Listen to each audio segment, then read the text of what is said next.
On a tous déjà ressenti ça, n'est-ce pas? Cette envie de tout lâcher, de dire stop, j'abandonne. Mais qu'est-ce qui fait la différence entre ceux qui s'arrêtent et ceux qui continuent, coûte que coûte? Aujourd'hui, on va décortiquer une idée vraiment puissante, un cri de ralliement en fait, pour trouver la force de rester dans la course. Tout part de là. Ce décalage, parfois immense, entre ce qu'on espérait et ce qu'on vit, c'est souvent la racine même du découragement. Et c'est justement pour s'attaquer à ce problème universel que le cadre qu'on va découvrir ensemble a été pensé. Et pour nous guider dans cette réflexion, on va s'appuyer sur un sermon absolument fascinant. Il décortique le livre biblique des Hébreux pour en extraire une véritable stratégie, une stratégie intemporelle pour persévérer, même quand l'envie de baisser les bras est plus forte que tout. Allez, on plonge dans le cœur du problème. Pour comprendre comment persévérer, il faut d'abord comprendre pourquoi on se décourage. C'est ce qu'on pourrait appeler le fameux dilemme du coureur. Pour bien saisir l'idée, il faut se replonger dans le contexte de l'époque. Les premiers Hébreux, ils attendaient une période de gloire, de splendeur. Mais à la place, ils ont vécu des persécutions terribles, l'exclusion. Imaginez un peu le choc, leurs espoirs les plus chers confrontés à la plus dure des réalités. Et voilà la conséquence directe de ce choc. Ce gouffre entre l'attente et la réalité, ça nous épuise, ça nous démoralise. Comme le dit si bien le sermon, ça nous enlève notre combativité.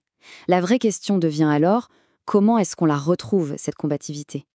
On aborde maintenant la première étape vraiment concrète de ce cadre. Pour pouvoir courir, il faut d'abord s'alléger.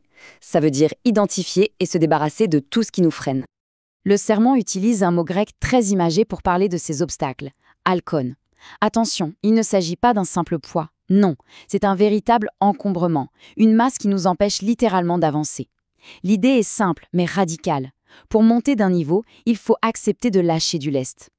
Bon, la première catégorie de poids, ce sont les poids externes. C'est tout ce qui vient du monde qui nous entoure. Le jugement des autres, les limites qu'ils essayent de nous imposer, la façon dont ils veulent nous définir. Ce sont des fardeaux qu'on n'a tout simplement pas à porter. Mais il y a aussi les poids internes, nos propres failles, nos petites faiblesses, nos tendances, ces choses en nous que l'adversité peut venir exploiter. Le sermon donne même cet exemple très parlant, la tendance à parler quand on ferait mieux de se taire. Reconnaître ces poids-là, c'est une étape absolument cruciale. Alors, comment on fait pour trouver la force de lâcher tous ces poids ? Eh bien, la réponse, elle ne se trouve pas dans la solitude, mais au contraire, dans la communauté, dans un héritage. C'est l'idée d'une grande nuée de témoins. Là encore, le mot grec est puissant, néphès. Il ne s'agit pas d'un petit nuage isolé, non, c'est une masse qui couvre tout le ciel. L'analogie utilisée dans le sermon est magnifique, c'est comme une immense courte pointe où chaque morceau de tissu est une histoire de victoire et tous ces morceaux sont cousus ensemble pour former une couverture de soutien. Et qui sont ces témoins ? Le mot est martus. Ce ne sont pas des spectateurs passifs dans les gradins, non. Ce sont des gens qui témoignent, qui racontent ce qu'ils ont traversé. Ce sont ceux qui peuvent dire, avec une sincérité totale, « Je comprends ce que tu vis, je suis passé par là aussi ». Concrètement, cette nuée de témoins a un rôle très pratique. D'abord, elle nous aide à nous identifier non plus à notre galère du moment, mais à un héritage de victoire. Ensuite, elle nous rappelle qu'on n'est pas seul dans le combat.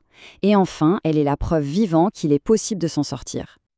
Ok, on s'est allégé, on est entouré de soutien. Maintenant, il faut une stratégie pour la course elle-même. Et cette stratégie, c'est l'endurance patiente. Le mot-clé ici, c'est opamon. On le traduit souvent par patience, mais littéralement, ça veut dire rester sous. C'est l'endurance. Et ça montre bien que ce n'est pas juste une attente passive le fait de serrer les dents. Non, c'est une vraie stratégie active pour avancer. Et cette stratégie a deux facettes. D'un côté, il y a des moments où il faut endurer en attendant. C'est le temps du calme, de la résistance, surtout quand on se sent trop vulnérable pour bouger. Mais de l'autre côté, il y a des moments où il faut se battre pour s'en sortir. Là, c'est le temps de l'action, de la persistance, du combat contre les pensées négatives. Toute la sagesse est de savoir quand utiliser l'une ou l'autre de ces tactiques. Et tout ça nous amène au point culminant de ce cadre, à la source ultime de notre motivation, à ce qui doit guider chaque pas.